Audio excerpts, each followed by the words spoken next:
Guy Solley. I signed a checkoff card when I hired in Republic Steel in the 1st of February of '65, and I was an active member while not an officer for a lot of years while my daughters were growing up. And when they reached close to adulthood, I asked my wife, I said, will you allow me to get more actively involved in the union and try to make a difference? She said yes, and I won't be jealous of that. Of course, she was a couple of times anyway, but at any rate, with her blessings, the first time I ran for office, I ran for trustee, and I think I finished 4th out of 5 men running for 3 positions. I made myself a promise that day that I'd never lose another union election, and I kept it. I ran for and served 1 term as recording secretary, and then several terms as vice president, and at times I had to be acting president, and I've had a full range of arbitration and all the other parts of it. I started out as a unit representative for the galvanized line and worked under that particular grievance committeeman, and it's been a rewarding thing for me. I'm still proud to call myself an active union person. Well, as I said, I went to work for Republic Steel the 1st of February of '65, and I did sign a dues checkoff card in the paperwork because I felt like that was the only way to go, and it was already organized. Probably for the first year or year and a half or so, I think my take-home pay was something like $80. But in mid-60s, that wasn't that bad, and I did, with that kind of money, I did buy a new car before I actually built all of my probation time. But I had that much confidence that I'd make it through that part of it. The pay at that particular point in time wasn't all that great, but the benefits were. And the safety program in that steel plant had to be pushed a lot, and I can understand it because most any place in a steel mill is 3 things: loud, dirty, and dangerous. And usually at the start of the first shift of the week, in any department, they'd have a safety meeting. And I have never once said anything hateful to a supervisor that wrote me up for a safety violation, because if you're not paying attention, it's too easy to get hurt. And I always wanted to come out of there the same way I went in, on my own 2 feet. Well, my major problem was any grievance that I was involved in that we didn't win. That I took that personally when we didn't win one. And as far as strikes are concerned, we only had 1 out there at the steel plant when I was working there in the union, and that was in '89, and it only lasted 2 days. But that strike, they hired a bunch of goon guards and brought them in, and they put up a false gate out close to the credit union, and it was a big wide thing. Well, these goon guards, they came down there in their little van and parked it and marched out with their little breeches bloused in their boots, and marched out to the middle of the street. And they went to parade rest and said, we came down here to kick some redneck rebel rears. Only that wasn't the term they used. But anyhow, they shouldn't have said that. Some of the ladies that were out there that worked at the plant, now I'm a ex-Navy man, and I heard some of those ladies issue expletives in combination of profanity that I had never heard in my life that night. And that gate just went down like it was made of toothpicks. And they didn't bother to get back in their little van. When we broke that gate down, they took off at a run back up to the real front gate. And our guards told us at a later time, laughing, said they were all arrogant and looked down their noses at our own guards and said, when they come back up through there, said, them britches wasn't bloused no more, they're flapping in the breeze, and they hollered, get your guns out, they're coming. Well, we didn't go any further. We just didn't like them in our face trying to insult us, and we got the message across.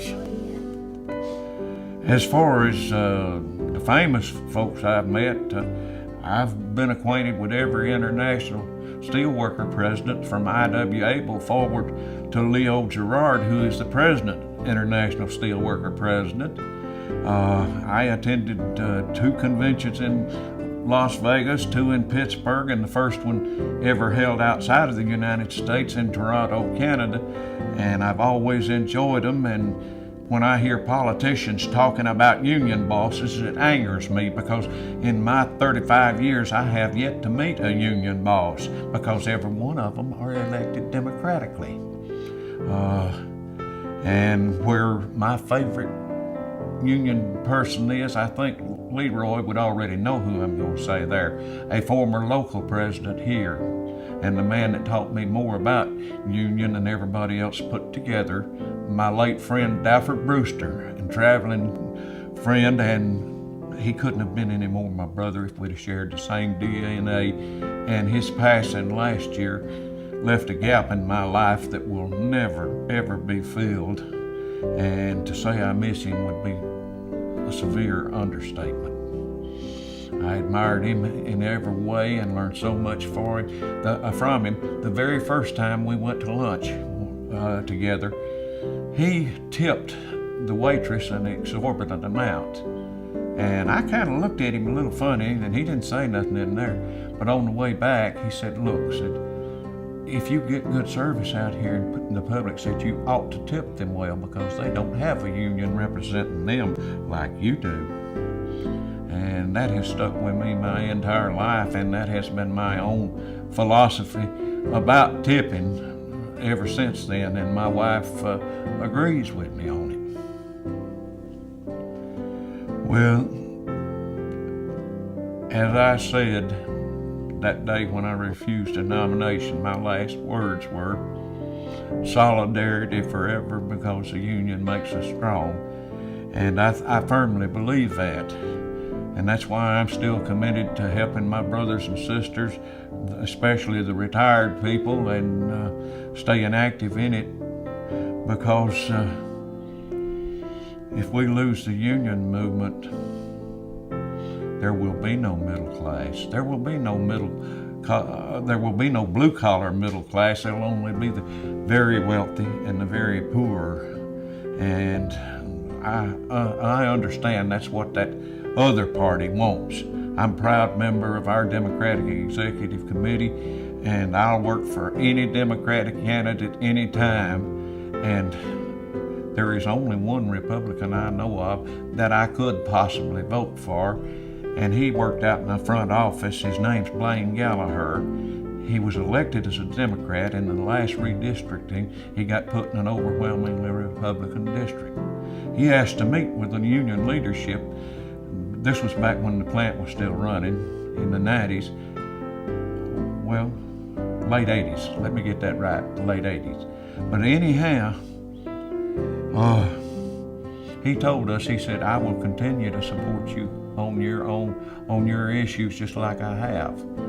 And surprisingly, he has definitely been a man of his word. He's an honorable man. In fact, last year, the state AFL-CIO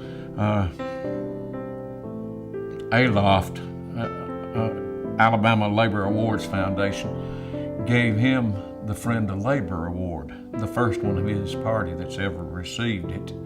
And to say he was overjoyed about it. I know him personally, and he's told me how proud he was of it. And we endorsed him at our endorsement convention last week for District 30. And like President Becker told us one time when we were working on the Stand Up for Steel campaign, he said it doesn't matter which side of the aisle they're on, if they support us, said, I expect you to give them every courtesy and consideration. Well, my representative, Republican Robert Adderholt, I got him to sign the pledge to support the steel movement, and he joined the Steel Caucus and worked on our behalf.